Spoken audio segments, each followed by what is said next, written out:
அனைவருக்கும் அன்பான வணக்கம். கீழடி விவகாரத்தை பொறுத்தவரையில நாட்டு மக்கள் அத்தனை பேருக்கும் நன்றாக தெரியும்.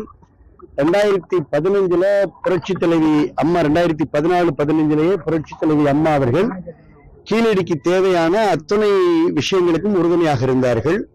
அதை தொடர்ந்து 2017-18 மாண்புமிகு அண்ணன் எடப்பாடி அவர்கள் முதலமைச்சராக இருந்த காலத்திலேயே முதற்கட்டமா 55 லட்சம் ரூபாய் நிதி ஒதுக்கியது. அதற்கு பிறகு அருங்காட்சியகத்துக்கு 12 கோடிக்கு மேல நிதி ஒதுக்கியது என தொடர்ந்து நம்முடைய பண்டைய கால பெருமைகளை வெளிக்கொணர்வதற்கு மாண்புமிகு அண்ணன் எடப்பாடி அவர்கள் தேவையான அனைத்து நடவடிக்கைகளையும் எடுத்தது நாடறிந்த உண்மை.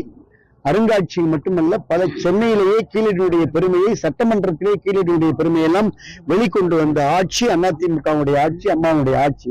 ஆனால் இன்றைக்கு அதையெல்லாம் மறைக்கின்ற வகையில திராவிட முன்னேற்ற கழகத்துடைய ஐடிவிங், குறிப்பாக ஐடிவிங்குடைய செயலாளர் இருக்கக்கூடிய, அமைச்சராக இருக்கக்கூடிய டிஆர்பி ராஜா அவர்கள் தனிப்பட்ட கருத்து மோதல்கள் இருக்கலாம், கொள்கைகள் மோதல் இருக்கலாம், ஆனால் மாண்புமிகு அண்ணன் எடப்பாடி அவர்கள் அனைத்து இந்திய அண்ணா திராவிட முன்னேற்ற கழகம் என்ற ஒரு மாபெரும் மக்கள் இயக்கத்துடைய பொதுச் செயலாளர், இன்றைக்கு சட்டமன்றத்துடைய பிரதான எதிர்கட்சியினுடைய தலைவர், நாளைய தமிழகத்துடைய 26 அவர் தமிழ்நாட்டுடைய முதலமைச்சர்.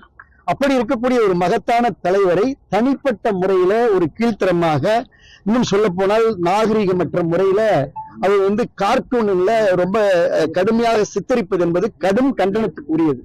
அதுதான் இன்றைக்கு புதுக்கோட்டையினுடைய தெற்கு மாவட்ட கழகத்துடைய சார்பில் வைரமுத்தவர்கள் சார்பிலும், வடக்கு மாவட்டத்துடைய சார்பில் இங்க இருக்கக்கூடிய முன்னாள் சட்டமன்ற உறுப்பினர், மாவட்ட நிர்வாகம் எல்லாருமே ஒட்டுமொத்தமாக திரண்டு ஐடிவிங் சார்பிலையும், அதே போல அதிமுக ஐடிவிங் சார்பிலையும், அதிமுக வழக்கறிஞர் பிரிவு சார்பிலையும், அதிமுக மாவட்ட கழகங்களுடைய சார்பில் இன்றைக்கு 6 புகார் மனுக்கள் மாவட்ட எஸ்பி இடத்துல வழங்கியிருக்கின்றோம்.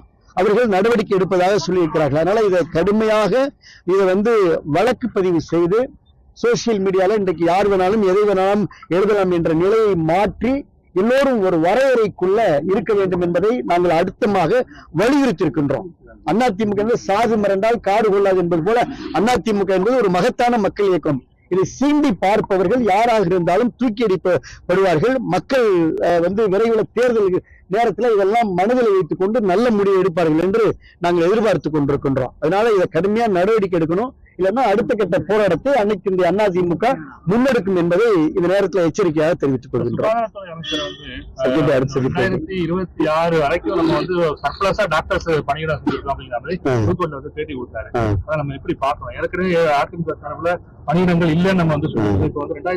ஒரே ஒரு பதில் தாங்க. அதுல எம்ஆர்பி என்பது அதிமுக ஆட்சியில் அம்மா கொண்டு வந்தது, டிஎன்பிசி இணையா.